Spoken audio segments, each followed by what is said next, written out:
আলহামদুলিল্লাহ, আল্লাহু আকবার দিয়ে আপনারা সলাৎ শুরু করবেন। এর আগে কোনো কিছু পড়বেন না।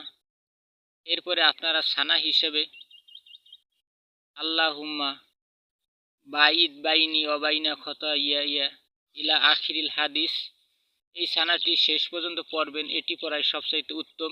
অথবা সুবহানাকা আল্লাহুম্মা ওয়া বিহামদিকা ওয়া তাবারাকা ইসমুকা ওয়া তাআলা জাদ্দুকা ওয়া লা ইলাহা গায়রুক, এই সানাটিও পাঠ করতে পারেন।